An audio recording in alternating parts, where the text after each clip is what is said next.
생채기라고 하는 말은 가벼운 상처를 말합니다. 살짝 난 상처를 말해요. 가벼운 상처이기 때문에 대부분은 쉽게 없어집니다. 그런데 생채기가 났다라고 하는 그 표현은 마음을 표현할 때 사용하기도 해요. 마음에 난 상처를 비유적으로 생채기라고 표현하기도 합니다. 그리고 마음에 난 상처가 생채기가 났다라고 했을 때 그것이 누군가 보기에는 아무렇지 않은 상처이고 누군가 보기에는 가벼운 상처이지만은 또 다른 누군가 보기에는 또 내가 보기에는 가볍지 않은 상처이고 내가 어느 순간 없어졌다고 생각했지만 이제는 이 생채기로 인하여서 나는 아프지 않다라고 생각했지만 그 상처가 여전히 내 마음의 중요한 곳에 딱 자리 잡고 있어서 전혀 아름답지 않은 모습으로 나를 계속해서 괴롭히기도 합니다. 우리가 만약에 핸드폰을 새로 사잖아요. 그러면은 당연히 따라오는 것들이 있죠. 그게 맞는 케이스를 사고 그 다음에 뭐 보호필름 이런 거 사가지고 왜 삽니까? 핸드폰을 새로 샀는데 떨어져서 이 스크래치가 나면은 마음이 아프고 이 가치가 떨어지니까 그렇지 않게 하기 위해서 이제 보호 케이스나 이런 것들을 막 사용을 하죠. 생채기가 나지 않도록 쉽게 다치지 않도록 그 가치가 떨어지지 않도록 만듭니다. 그런데 왜 그러냐면은 세상에 아름다운 생채기가 없기 때문이에요. 우리의 인생은 세상은 이렇게 정의합니다. 세상에 아름다운 생채기는 없다. 세상에 예쁜 스크래치는 없다. 이렇게 뭔가 그 모든 상황들 가운데서 가장 소중하게 생각했던 것에 제일 중요하게 생각했던 부분에 생채기가 생기면은 그 가치가 떨어지는 거죠. 떨어지기 마련입니다. 떨어져서 그 값이 떨어져서 그 역할을 제대로 하지 못하게 되는 거죠. 아름다운 생채기는 없다라고 세상은 말합니다. 우리가 2024년 마지막 주일을 보내면서 이렇게 생각했을 거예요. 적어도 우리의 2024년은 2023년보다는 나을 줄 알았는데 그런데 그럴 줄 알았는데 더 많은 생채기가 있을 수도 있고 나는 내 마음이 핸드폰이 떨어지는 것처럼 떨어지지 않도록 하기 위하여서 더 조심하고 더 조심하면서 살았는데 그것과는 상관없이 내가 보기에도 너무 잘 보이는 자리에 생채기가 생겨서 그게 떡하니 자리 잡고 있을 수도 있습니다. 또 어떻게 보면은 10대일 때는 내 20대는 너무나 찬란할 것 같았고 너무 멋있을 것 같았고 너무 자신만만할 것 같았는데 그리고 20대에는 적어도 내 30대가 되면은 내 20대를 봤을 때 이게 더 멋있고 더 많이 이루었고 더 많은 것을 누리고 있을 줄 알았는데 내 삶에서 이번이 내 마지막 생채기다.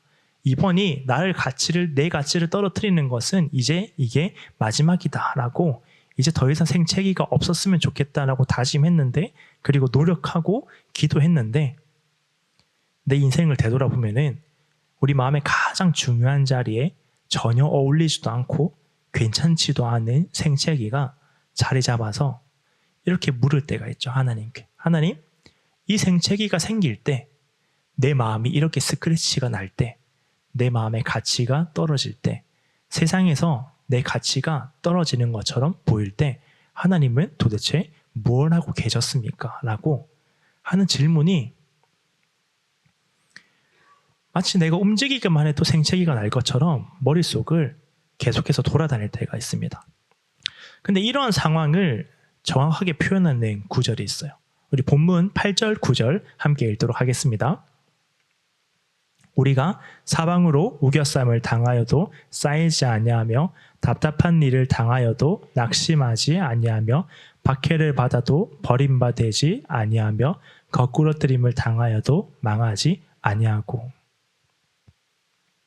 사방으로 우겨쌈을 당하는 것은 압박당하는 것을 말해요. 그래도 쌓이지 않는다라고 말하는 것은 내가 그렇게 압박을 당해도 나는 궁지에 몰리지 않는다라는 거죠. 답답한 일은 방향을 잃은 것을 말합니다.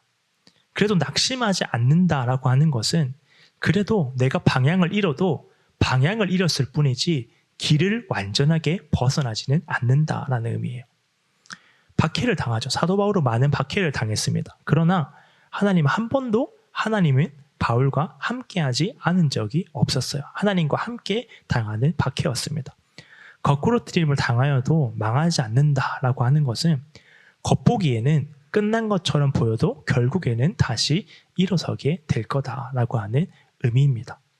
그런데요, 이런 생각이 들어요.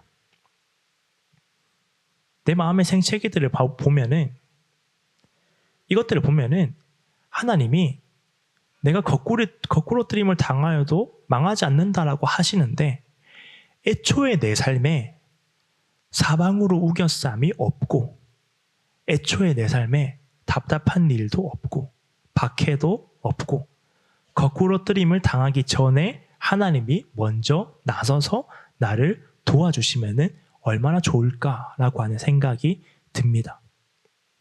애초에 나에게 나타날 그 생채기가 일어나기 전에 하나님께서 섭리하셔서 역사하셔서 그 모든 일들을 다 막아주셔서 내가 그 상황을 지날 때에 그러한 일 겪지 않도록, 다 피해가도록, 방향을 잃지 않고 계속해서 길을 잘 갈 수 있도록 하나님께서 인도해 주시면 얼마나 좋을까. 그런데 하나님은 가끔 우리가 방향을 잃도록 허락하시는 거죠. 내 인생을 돌아가도록 허락하시는 거죠. 왜 하나님께서는 내가 그렇게 고생하게 만들어서, 힘들게 만들어서 애초에 막아주시면 좋지, 왜 그런 고난을 나에게 주셔서 그 뒤에 고난을 이길 힘을 주신다는 것을 왜 강조할까라고 하는 생각을 하게 됩니다. 걱정 없이 불안하지 않고 세상을 살아갈 수 있으면 얼마나 좋을까라고 하는 생각이 들기도 합니다. 마치 그런데 이것에 대해서 대답하듯이 본문이 이렇게 말씀합니다. 우리 본문 10절 다시 한번 읽도록 하겠습니다. 우리가 항상 예수의 죽음을 몸에 짊어지면 예수의 생명이 또한 우리 몸에 나타나게 하려 함이라. 예수님 믿으면은 모든 일이 잘 되고 다 해결되지 않아요. 오히려 반대로 모든 일이 안 되고 다 해결 안 될 때도 있습니다. 여전히 연약하고 상처받고 사방으로 우겨쌈을 당하고 답답하고 박해를 받고 거꾸로뜨림을 당하고 오히려 힘들어지기도 해요. 예수님 믿기 전에 없었던 생채기가 예수님 믿어서 오히려 생기기도 합니다. 근데 아까 읽은 본문은 이렇게 말씀해요. 우리는 예수의 죽음을 우리 몸에 짊어지고 있는데, 이걸 풀어서 설명하면 어떤 의미냐면은 예수님이 당하셨던 고난, 그리고 예수님이 당하셨던 고난의 가장 정점에 있는 것이 뭐냐면은 예수님의 죽으심. 그 예수님의 죽으심을 우리의 몸에, 우리의 일상과 우리의 현실에서 짊어지고 다니고 있다. 이 말은 흔적처럼 지니고 다니며 있다. 예수의 죽음을 몸에 짊어지고 있다라고 하는 것은 예수님의 죽음을 우리의 일상과 현실 가운데서 흔적처럼 가지고 살고 있다라고 하는 의미죠. 근데 아이러니하게 그렇게 하면 하나님께서 죽음을 짊어지고 다니면 아이러니하게도 예수의 생명을 하나님이 우리를 통해서 드러나도록 하시겠다라고 말씀합니다. 그래서 그리스도인이 당하는 고난을 이렇게 정의해요. 우리 11절 함께 읽도록 하겠습니다.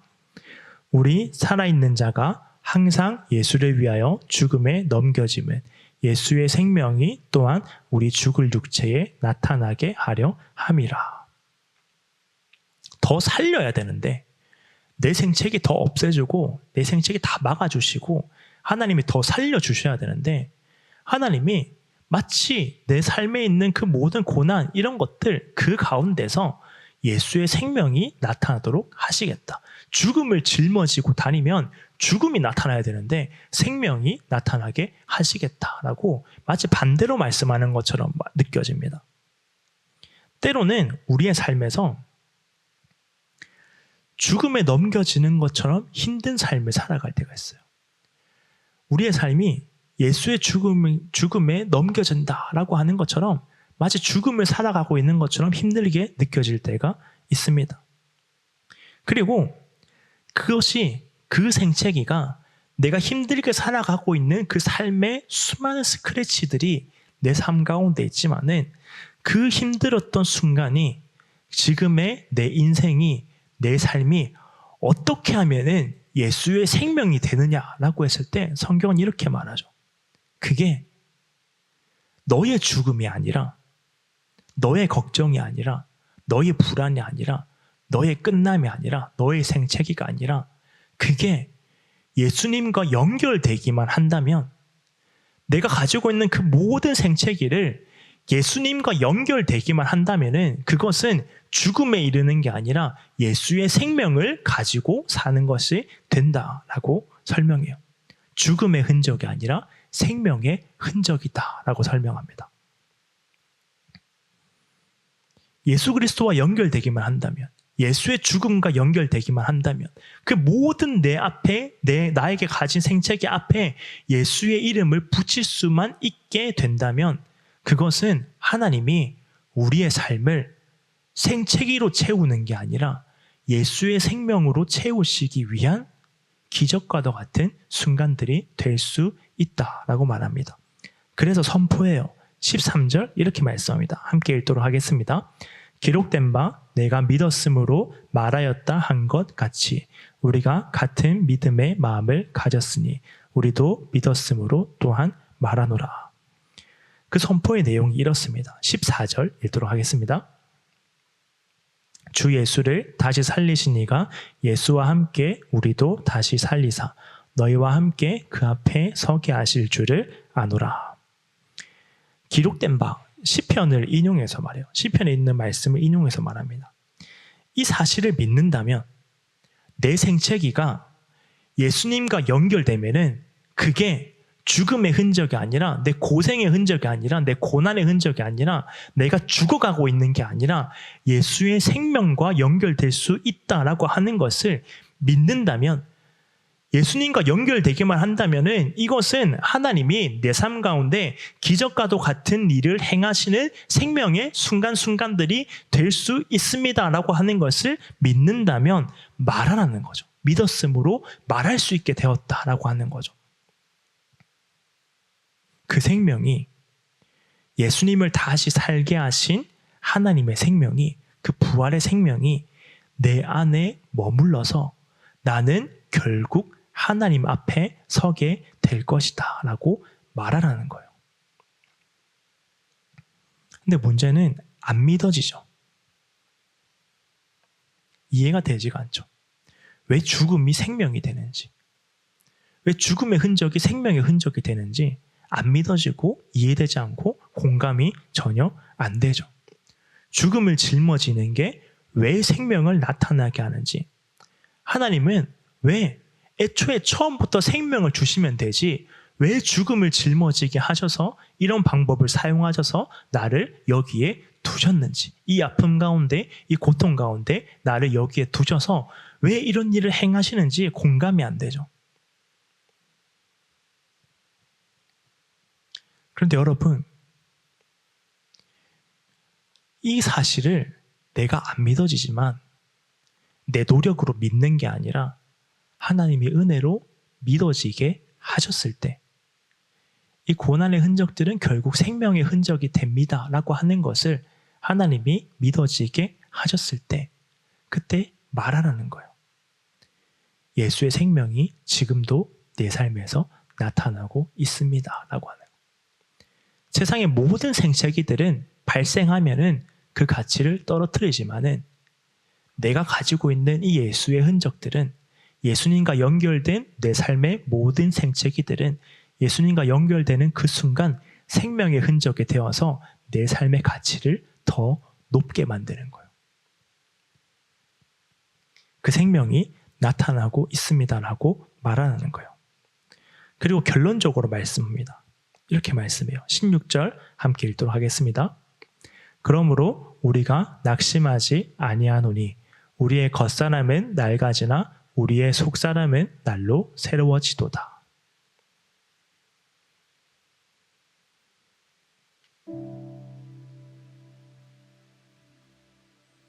우리에게, 우리가 청년의 때를 살아갈 때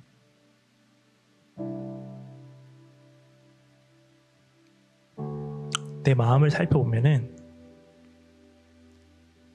절대 보고 싶지 않은 마음의 생채기가 있을 때가 있어요. 스크래치 난 시절이 있어요. 마치 깨끗한 핸드폰을 샀는데 그냥 아스팔트 바닥에 다 긁어버린 것처럼 아무리 복구를 하려고 해도 복구할 수가 없는, 이제 보필름 붙여도 안 되고 케이스 씌워도 안 되고 이미 다 끝나버린 것 같은, 다 깨져서 다 가치가 떨어져서 아무 구실도 못하는 것처럼 느껴지는 과거일 수도 있고 지금일 수도 있고 앞으로의 불안일 수도 있는 그러한 순간들이 있습니다. 우리가 청년의 때를 살아갈 때 수많은 생채기가 우리를 힘들게 해요.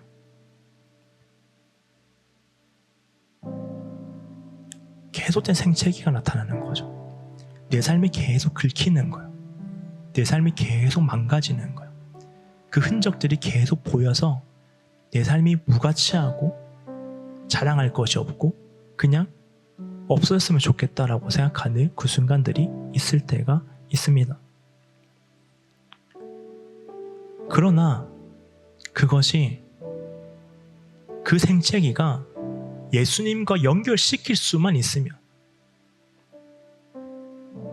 여전히 고난의 흔적이 내 삶 가운데 남아있고 여전히 우리의 겉사람은 낡아지고 스크래치 나있고 생채기 나있어서 볼품없지만 계속 또 상처날 수가 있지만, 상처가 날 때마다, 생채기가 생길 때마다 그것을 예수님과 연결시킬 수만 있어서 내 속사람은 날로 새로워지고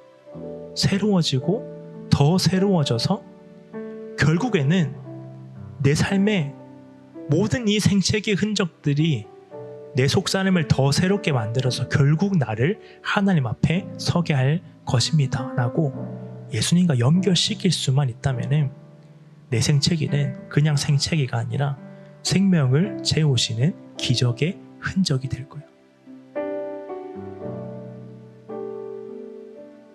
그러므로 여러분,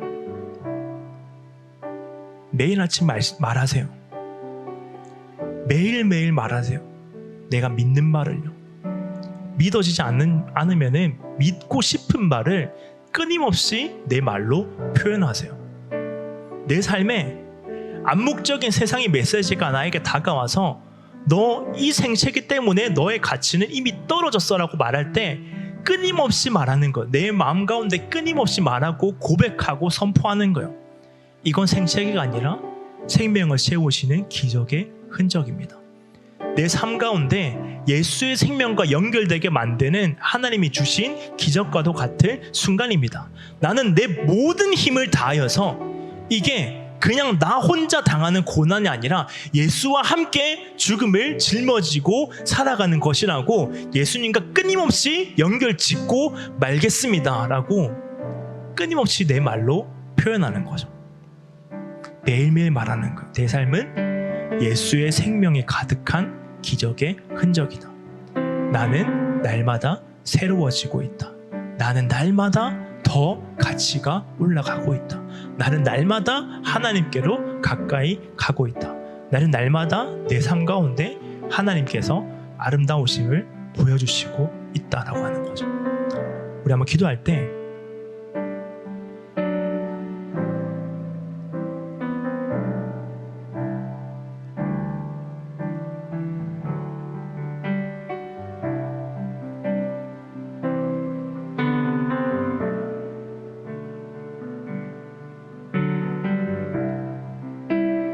하나님 말씀을 들으세요.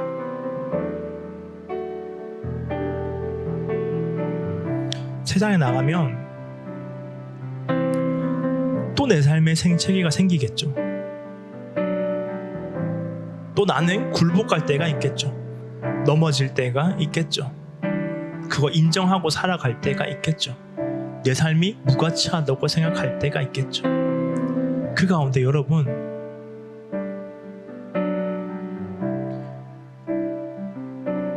그 가운데 내 마음의 아주 작은 구석에서 하나님이 말씀하실 때, 그거는 너의 가치를 하락시키는 생채기가 아니라 내가 너의 삶을 예수 그리스도의 생명으로 채우고 있는 흔적들이라고 하나님께서 말씀하실 때 그 말씀에 굴복하세요.